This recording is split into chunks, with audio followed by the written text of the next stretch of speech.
Un saludo a todos nuestros hermanos que nos ven en las redes sociales. Dios les bendiga, les guarde, les cuide, les proteja. Y recuerden que ninguna obra que hagamos para el Evangelio, si no claudicamos, a su tiempo tendrá su recompensa. Les bendiga en este día. Esta predicación que estoy haciendo la hago con una sola intención. La intención de que el cuerpo de Cristo, donde quiera que esté, sea edificado. Una de las misiones de nosotros los predicadores, los evangelistas, los siervos de Dios, es dar a conocer información, es proveer información importante que el creyente debe de saber. Ese es uno de nuestros trabajos, proveer información para que todo aquel que ha creído en Jesús no se pierda, mas tenga la vida eterna. El mensaje de esta mañana lleva por nombre metamorfosis. Metamorfosis. La palabra de Dios nos enseña en el libro de los Hechos que en el principio de la historia del movimiento cristiano, la conducta de los cristianos de la antigüedad, de los primeros cristianos, era muy diferente a la conducta que hoy tenemos. Una conducta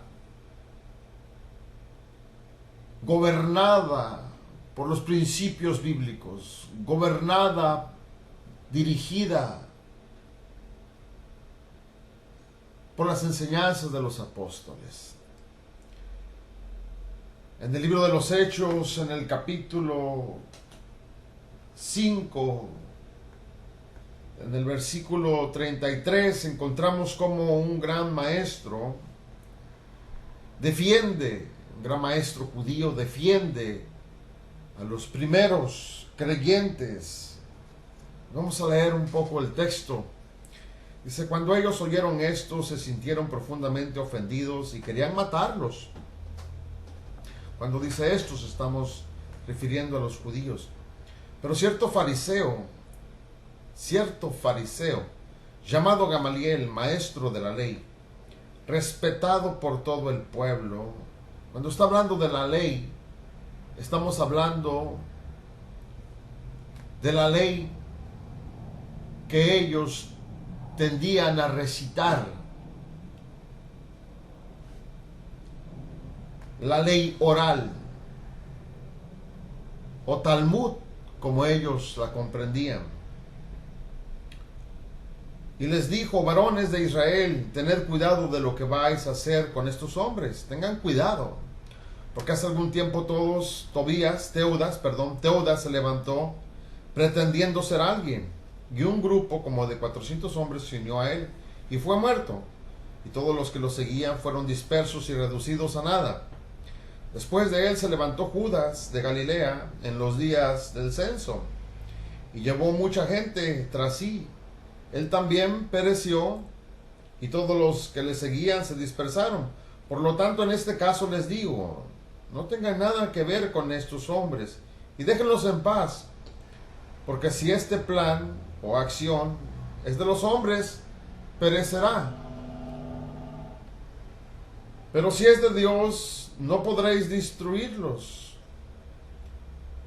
no sea que nos encontremos luchando contra Dios. Pero miramos aquí que Gamaliel está defendiendo a un grupo de creyentes especial, un fariseo defendiendo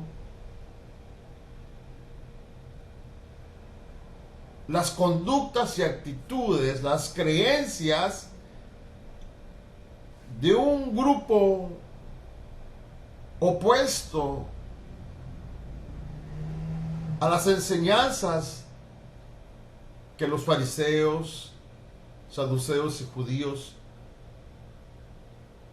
contemporáneos practicaban. La pregunta que debemos hacernos aquí es, ¿estaba Gamaliel defendiendo a unos creyentes domingueros que comían puerco, que eran trinitarios, que eran bautistas o se declaraban bautistas o pentecosteses? ¿Estaba Gamaliel defendiendo a un grupo de creyentes religiosos que contendían por una denominación o por un sistema de creencias basados en sus filosofías? ¿O estaba Gamaliel defendiendo verdaderamente a un grupo de creyentes que él consideraba que estaban haciendo lo bueno a los ojos de Dios? Otra pregunta que podemos hacernos es, ¿tendrán la misma cualidad los cristianos de hoy? ¿Tendrán la misma cualidad los cristianos de hoy en comparación con los primeros seguidores de Jesucristo? Es decir, los seguidores de hoy estamos teniendo la misma cualidad, la misma calidad que tenían los cristianos o los seguidores de Cristo.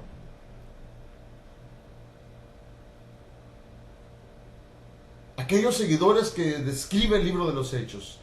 Otra pregunta que también tenemos que hacernos, ¿están los cristianos de hoy o están los creyentes de hoy asumiendo que los cristianos o creyentes de hace 150 años atrás, estamos hablando ahorita, estamos en el año 2015, si retrocedemos nuestro calendario, 150 años atrás, nos vamos a dar cuenta que la conducta que los cristianos de hace 150 años atrás no se compara en nada con la conducta que los cristianos hoy tenemos.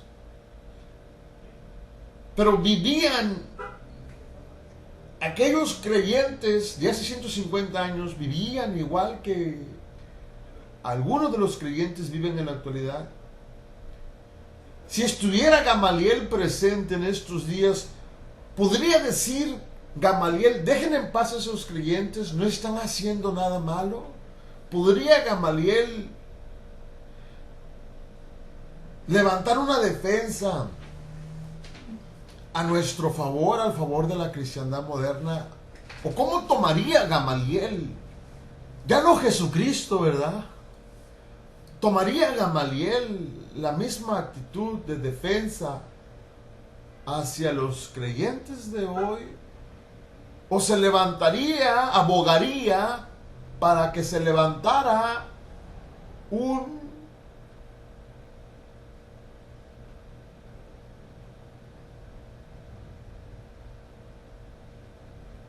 para que se levantara una gran oposición en contra de la iglesia que hoy tenemos? Porque hoy la iglesia que tenemos es una iglesia que está caracterizada de desorden. La iglesia se encuentra en un desorden.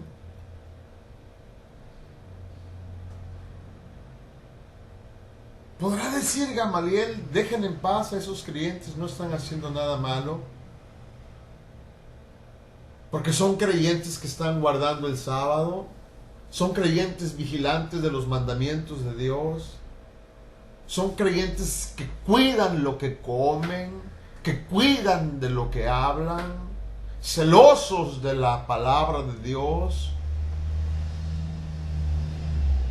Pero si nos profundizamos un poco más, ¿cómo puede un creyente un creyente contemporáneo legitimizar su fe y su creencia en Jesucristo? ¿Cómo podemos nosotros como creyentes en Jesucristo legitimizar nuestra fe? Que tú puedas decir, ese es un verdadero cristiano.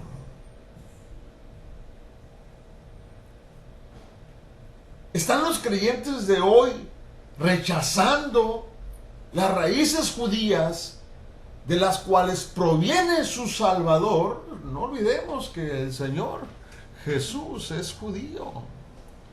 No olvidemos que es judío. Y que por lo tanto las raíces de nuestra doctrina provienen de un Salvador, de un Mesías que también es judío. Y no solamente nuestro Salvador es judío, también nuestra doctrina proviene de unos judíos, de un grupo de judíos. Pero están los cristianos de hoy aceptando esas raíces judías, abrazándolas, o están los cristianos de hoy rechazando por completo las raíces judías. En Mateo capítulo 5, versículo 17 encontramos unas palabras que el Señor Jesucristo dice. Y dice: no penséis que he venido para abolir la ley o los profetas. No he venido para abolir, sino para cumplir. Porque en verdad les digo que hasta que no pase el cielo y la tierra, no se perderá ni la letra más pequeña, ni aún una tilde de la ley, hasta que toda se cumpla. Fíjese bien, dice, de la ley hasta que toda se cumpla.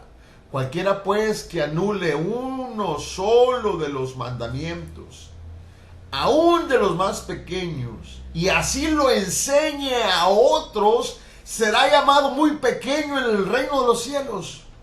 Pero cualquiera que los guarde, repita conmigo, cualquiera que los guarde y los enseñe, este será llamado grande en el reino de los cielos. Porque les digo que si vuestra justicia no supera la de los escribas y fariseos, no entraréis en el reino de los cielos. Están los predicadores, los pastores modernos, están los pastores contemporáneos enseñando al pueblo de Dios o al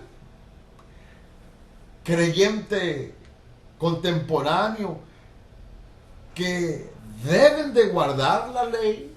¿Qué se está enseñando hoy dentro de las congregaciones? En esta cita de Mateo 5 podemos observar que Jesucristo fue un observador de los mandamientos. Pero no solamente fue un observador de los mandamientos, sino también fue un observador de la ley de Dios. Jesús vivía como judío, caminaba como judío, hablaba como judío, comía como judío,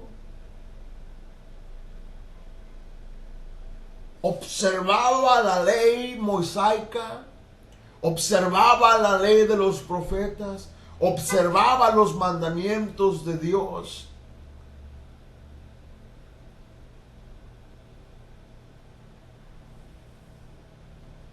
Pero hoy en la actualidad, muchos hemos confundido a ese Jesús y creemos que Jesús se conducía como un pagano, como un gentil. Cuando leemos estas palabras de Mateo capítulo 5, debemos de entender que estas palabras no están promoviendo un comercial para el antinomismo. Antinomismo. Muchos no saben qué significa antinomismo. El antinomismo significa en contra de la ley. Gradualmente este antinomismo se convirtió en un movimiento cristiano. Un movimiento cristiano que es herético, porque defiende solamente la fe. Ellos creían que la fe lo llenaba todo y que la fe era lo único necesario para poder alcanzar la salvación. y que la fe era solo necesario, que la ley de Moisés era completamente inútil y que todo verdadero creyente debería de ser indiferente a la ley. No importa si el creyente persevera en el pecado, su fe lo va a salvar. Todo lo contrario, en contradicción con lo que dice Romanos capítulo 6, versículo 1 al 2. Esta doctrina del antinomismo o la antiley es una doctrina que fue propagada por su fundador, Johannes Agrícola, quien comenzó a desarrollar sus doctrinas en el año 1537. Hasta el día de hoy, esta doctrina de antinomismo la tenemos en las nuevas iglesias evangélicas.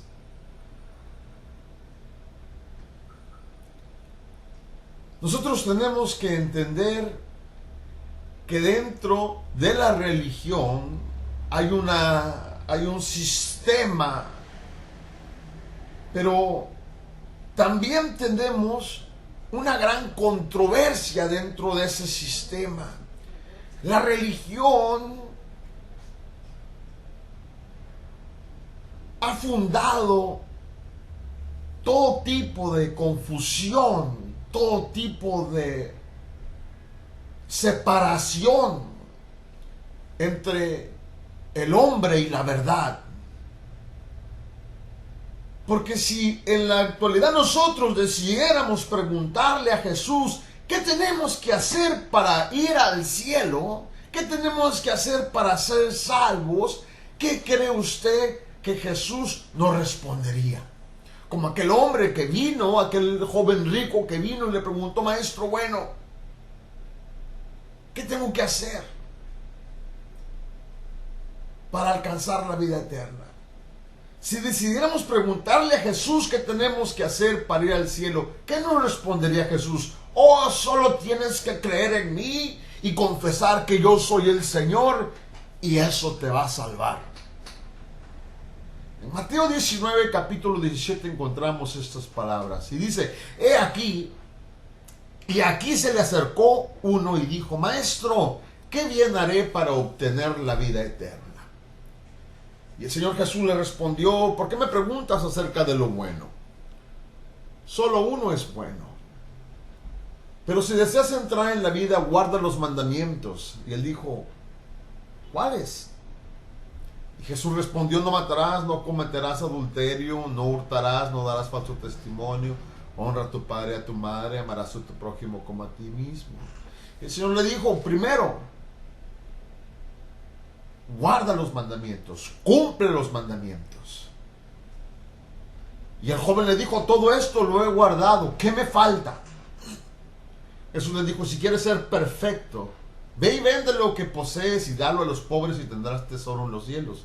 Y ven y sígueme. Pero al oír el joven estas palabras se fue triste porque era dueño de muchos bienes.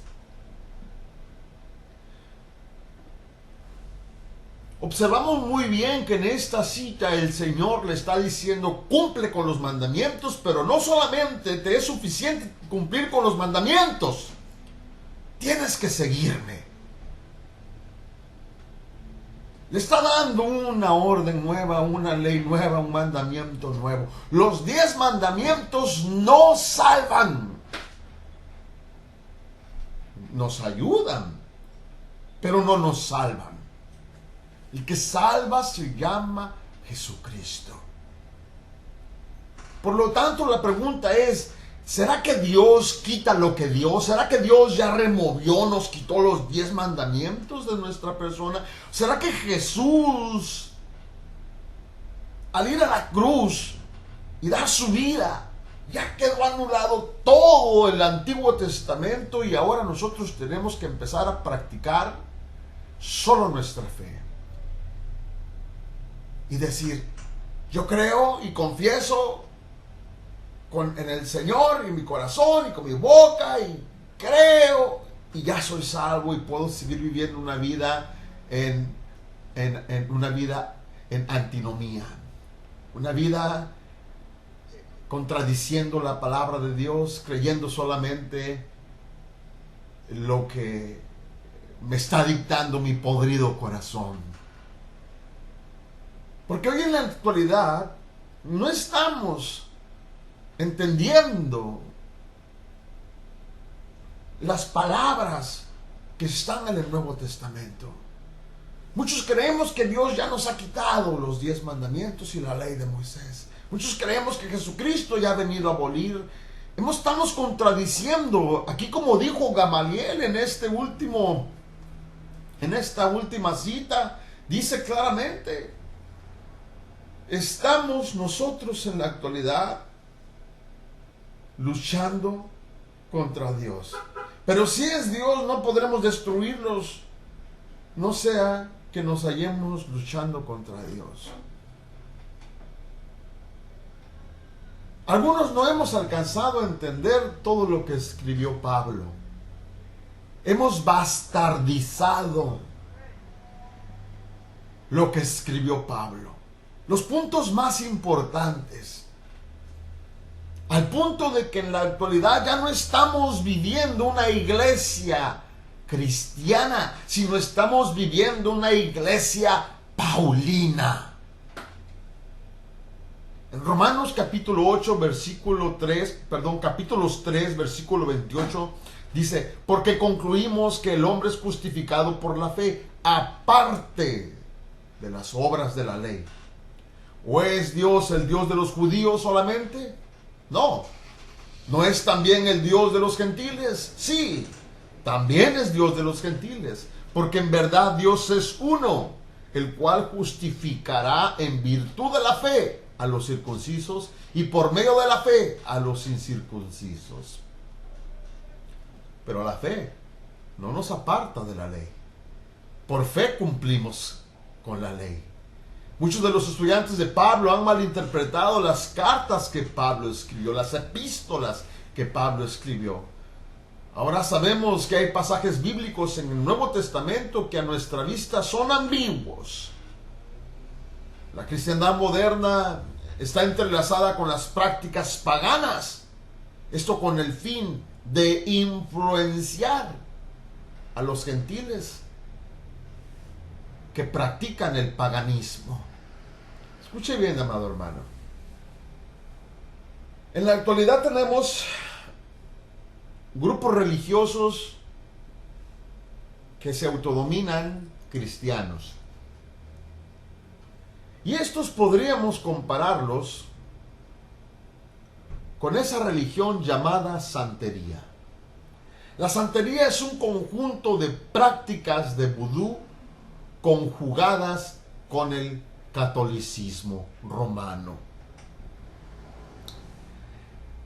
¿Cómo se ha formado esta santería? Y le pongo este ejemplo para que usted pueda discernirlo y entenderlo. La cristiandad moderna se ha enlazado con estas prácticas paganas con el fin de influenciar a todo aquel que tenga fe. Es como un grupo que practica el vudú.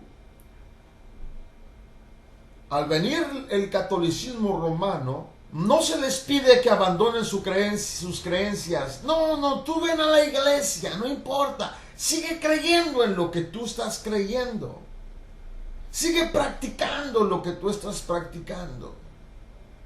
No se les pide que abandonen sus creencias y prácticas. Solo se les pide que amalgamen la creencia católica romana a sus ritos. No hay problema. Tú solo que en Cristo sigue creyendo lo que tú crees, sigue practicando lo que tú practicas, solo integra a Jesucristo en tus rituales. Y esto es lo que tenemos en la cristiandad actual. Muchos recién convertidos están incorporando en la cristiandad tradicional el sistema de creencias familiares. Muchas iglesias celebran Halloween, el Día del Amor y la Amistad. el Día de la Madre, el Día del Padre, y han integrado en la cristiandad una serie de costumbres paganas, de creencias familiares, y el incremento de la iglesia emergente a través de la influencia de las malas interpretaciones de las epístolas de Pablo están rechazando lo más importante, los mandamientos de Cristo, la unidad de Dios y la gracia. Saduceos, escribas, fariseos, sumos sacerdotes, judíos y ahora los pseudo cristianos son los enemigos principales de la verdad. El Señor dice una cita muy importante en Mateo capítulo 15. Mateo capítulo 15 dice estas palabras.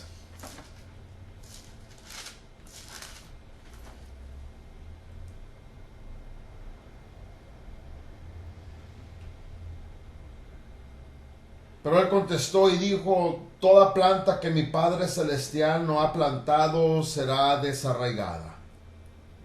Dejad los ciegos, porque son guías de ciegos. Y si un ciego guía a otro ciego, ambos caerán en el hoyo. Es lo que tenemos en la actualidad. Ciegos guiando a otros ciegos. ¿A dónde? Al hoyo. ¿Qué diremos? ¿Que ellos fueron influenciados por el diablo a rechazar la santa doctrina que Jesús trajo? ¿A quién estamos culpando en la actualidad? ¿A quién estamos responsabilizando en la actualidad? Perdón, no culpando. ¿A quién estamos responsabilizando en la actualidad? ¿A Satanás? Pero no olvidemos que es más diablo que el diablo el que conoce la verdad y al mismo tiempo la está rechazando. En la actualidad tenemos una lepra cristiana, una lepra en la iglesia. Hay mucha gente que no está estudiando las raíces de nuestra fe. No está estudiando qué es lo que enseña la Biblia. No está comprendiendo qué es lo que está enseñando el hombre. Hay muchos predicadores, pastores entre comillas, que no están enseñando a las ovejas a ser unos investigadores históricos. Debemos de estudiar la historia. La cristiandad moderna contiene sus propias semillas de destrucción. Por ello, la cristiandad contemporánea va a sufrir lo que conocemos como la gran tribulación. Es necesario que la iglesia pase por la tribulación. Una cristiandad llena de entretenimiento es lo que tenemos en la actualidad. Una cristiandad en donde han entrado los payasos, las payasas, los mimos, las obras de teatro, el cine, la fotografía. Una cristiandad que yo creo Gamaliel no podría defender. En la actualidad tenemos cristianos que atienden la iglesia solo para adquirir una autenticidad, una legitimidad, una falsa legitimidad. Estos no son cristianos mesiánicos. Este tipo de personas quieren una cristiandad helenística, distorsionada, una cristiandad muy diferente a lo que nos enseñó Jesucristo. En la actualidad tenemos algunos de los movimientos que están empezando a formarse alrededor del mundo. No podríamos llamarlo movimientos reformistas, aun cuando se asemejan mucho a los movimientos reformistas, ya que los movimientos reformistas han gradualmente se han llevado gradualmente. Estos movimientos, tenemos el movimiento hebraico, el movimiento cristiano de restauración cristiana, el movimiento nazareo y algunos otros movimientos que usted debe de entender. Para cerrar con esta predicación, con este mensaje que se les será de utilidad, debemos de entender una cosa. Y para esto voy a ocupar un resorte. El resorte, aun cuando lo doblemos o intentemos torcerlo, al soltarlo volverá a tomar su forma. ¿Por qué? Porque habemos cristianos que queremos vivir de acuerdo al plan que Jesucristo nos trazó en sus santas escrituras. ¡Viva México para Cristo! ¡Viva México para Cristo! ¡Viva México para Cristo! Les habló su hermano y amigo Manuel Muñoz.